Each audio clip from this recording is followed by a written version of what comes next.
Mes chers amis compatriotes de France métropolitaine et des départements et territoires d'outre-mer, et de partout ailleurs, expatriés pour une raison ou pour une autre. Comme je suis heureux de vous retrouver ici ce jour à l'occasion de cette nouvelle vidéo. Vous m'avez déjà beaucoup manqué, et pourtant je ne vous connais pas tous encore. Je souhaiterais réagir aux nouvelles lubies sorties de la tête de l'actuel fou de l'Élysée, car cette fois, trop c'est vraiment trop. Voilà 47 ans que je respecte les lois de ce régime décadent qu'est la République française.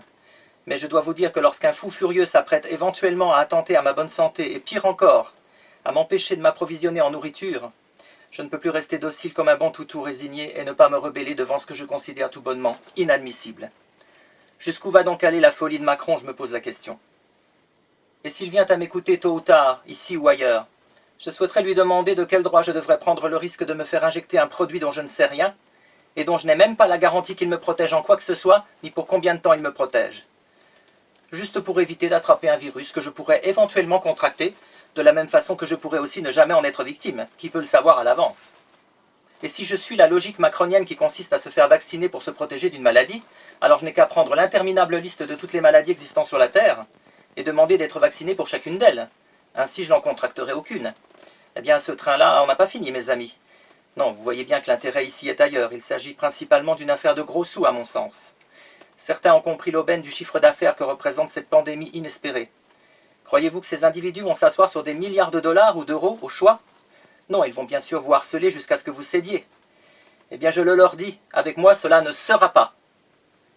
Et si par hasard il s'agissait aussi un peu d'éviter de remplir tous les lits de réanimation de l'hôpital public, je rappelle à M. Macron et à toute sa clique que si les hôpitaux de France sont à l'os, ce n'est pas Franck Médina le responsable, ni aucun de mes compatriotes français d'ailleurs. Il va sans dire que si je suis élu président de ce pays l'année prochaine, moi j'entends donner de vrais budgets à nos hôpitaux, comme à tant d'autres secteurs cruciaux qui sont également à l'os dans ce pays. Je vais vous le dire mes amis, la coupable de cette situation est assurément la Commission européenne, car c'est elle qui a harcelé des dizaines de fois les États membres afin qu'ils fissent le maximum de coupes dans les budgets nationaux. C'est cette commission la responsable de nos principaux maux actuels, celle qui devrait être éradiquée sur le champ de la planète pour avoir ainsi conduit les peuples d'Europe à une issue aussi misérable. La Commission européenne est coupable de la situation actuelle, comme de tant d'autres choses d'ailleurs. Et nos dirigeants, eux, ont été ses complices car ils n'ont jamais su être autre chose que les carpettes de ces bureaucrates bruxellois qui se croient tout permis avec les peuples et nations d'Europe, alors qu'ils n'ont aucune légitimité, même pas celle d'être élus de nous. Ces planqués sont une véritable honte et je ne leur tire pas mon chapeau pour les crimes qu'ils ont commis envers nos nations. Lorsque l'on fait tout pour tuer les nations, on commet par conséquent des crimes envers elles. Revenons maintenant à la dernière allocution soporifique de l'actuel occupant de l'Élysée. Monsieur Macron, pour qui vous prenez-vous donc à la fin? Voilà que l'une de vos nouvelles lubies est d'empêcher les Français non vaccinés d'accéder aux centres commerciaux, c'est-à-dire en général là où ils se procurent leurs aliments quotidiens. Allez vous faire soigner, monsieur, car visiblement quelque chose ne tourne pas rond dans votre tête. La France ne manque pas d'éminents spécialistes de la question psychiatrique pour vous aider si vous en avez le besoin.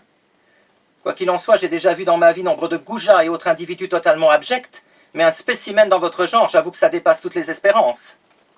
Vous comptez donc affamer des gens pour que, contraints et résignés, ils se décident finalement à se faire injecter votre produit chimique dont ils ne savent strictement rien de la nature, ni ce qu'il contient, ni dans quelles conditions il a été produit, et encore moins les ravages qu'il est susceptible d'engendrer, pourquoi pas sur notre santé, à moyen ou à long terme?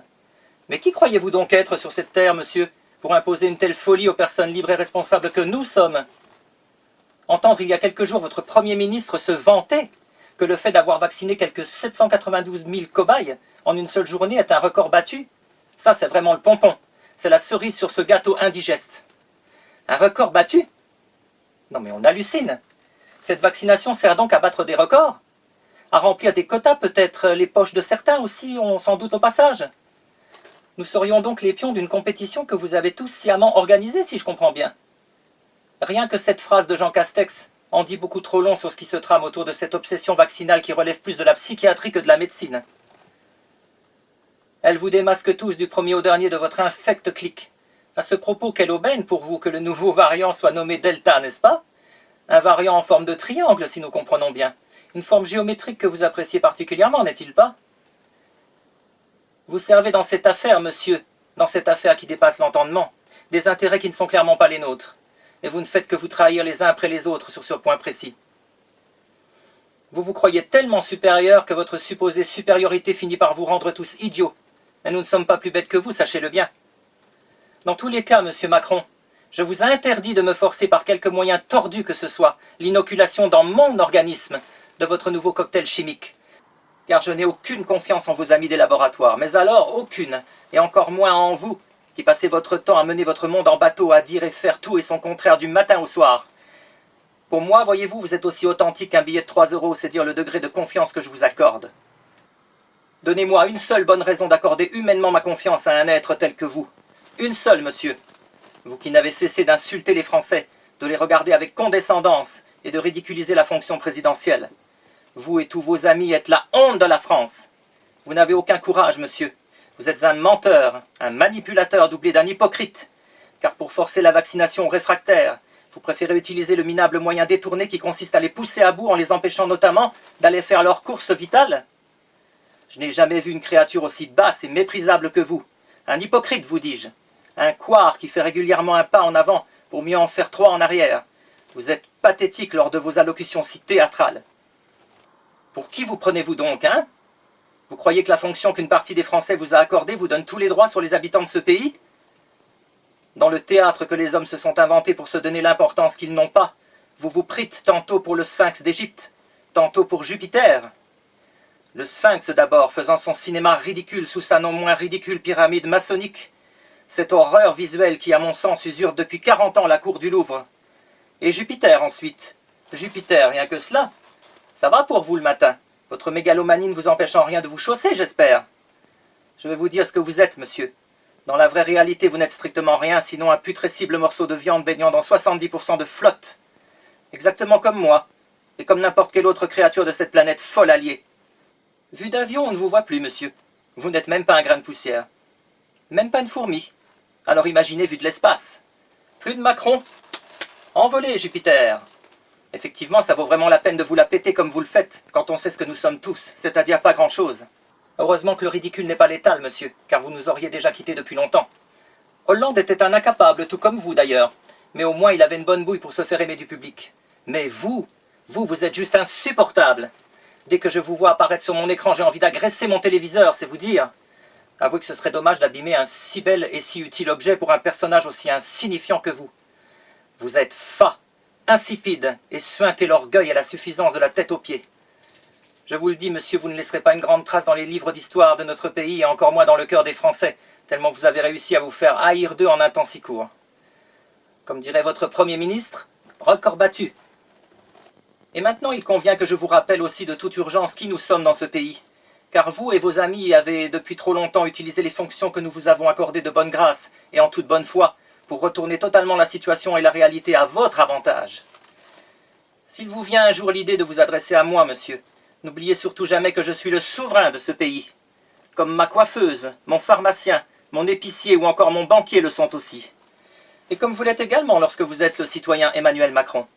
Mais quand vous êtes le président Macron, vous n'êtes alors que notre représentant à durée déterminée parce que nous, souverains de France, le voulons bien.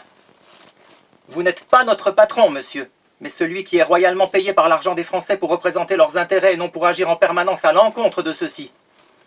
Nous sommes votre patron, monsieur, et vous n'êtes que notre employé, pas l'inverse.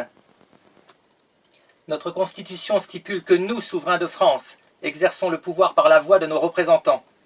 Elle ne dit en aucun cas que nous devons subir de quelque manière que ce soit la tyrannie sempiternelle des dits représentants. Or, c'est ce que vous êtes en train de devenir, monsieur, un véritable tyran. Méfiez-vous bien de ne pas pousser le peuple trop à bout, si vous ne voulez pas vous retrouver bientôt avec des millions de gens qui pètent tout dans la rue. Il y a peu, vous avez été à 2 doigts d'être exfiltré de l'Élysée par une porte dérobée. Vous l'avez échappé belle. Ne retentez surtout pas le diable, car la situation pourrait très vite devenir incontrôlable et vous échapper. Sincèrement, je ne sais pas si c'est cela que vous recherchez, monsieur. Mais si c'est bien cela, alors ne changez rien. Continuez sur cette lancée, vous pourriez en faire rapidement l'amère expérience. Je me sens insulté, sachez-le, par vos nouvelles et inadmissibles décisions que j'entends clairement combattre par tous les moyens légaux à ma disposition. Je vous recommande de ne jamais me manquer de respect comme vous le faites constamment envers les Français, monsieur, car ils vous en cuiraient. À vous et à vos vénérables frères la truelle. À toutes fins utiles, je vous rappelle, monsieur, que lorsque j'étais déjà sur cette planète depuis quelques années, comme c'est le cas de tant d'autres de mes compatriotes, vous n'étiez même pas encore un spermatozoïde caché au chaud, dans un lieu bien intime de votre père. Je n'ai donc aucune leçon de morale et encore moins d'injonction de quelque nature que ce soit à recevoir d'un personnage aussi petit que vous, Car vous vous croyez grand, monsieur, mais la vérité c'est que vous êtes petit. So small. Où a-t-on vu ailleurs qu'en France de simples représentants tyranniser à ce point le souverain? Où? Chez nos voisins espagnols ou belges, le souverain est le roi. Verrait-on le roi d'Espagne ou le roi des Belges traité de cette manière? C'est-à-dire de l'odieuse manière qui nous est réservée à nous, souverains de France? Tout le monde évidemment s'offusquerait en trouvant cela totalement hallucinant. Eh bien non, en France c'est possible. C'est possible car tout ceci n'est peut-être en réalité qu'une vaste fumisterie qui dure depuis 2 siècles.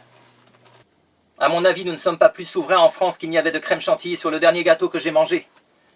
Et personne ne se lève pour protester contre ces nouvelles lubies complètement démentes. Où est l'opposition dans ce régime en ruine? Où est-elle?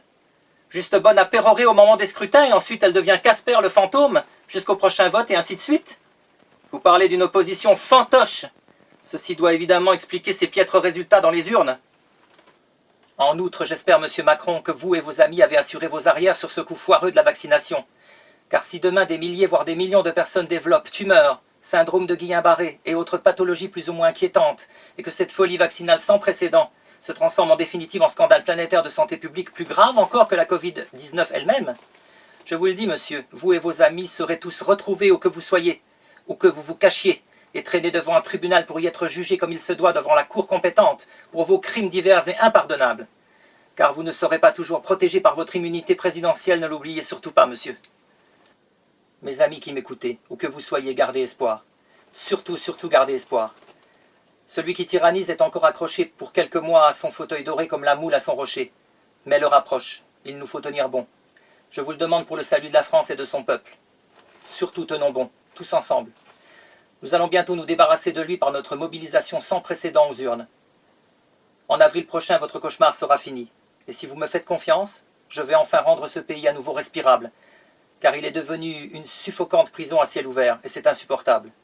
Nous voulons de l'air pour respirer, et nous allons l'obtenir. Vive la France, et vive les Français.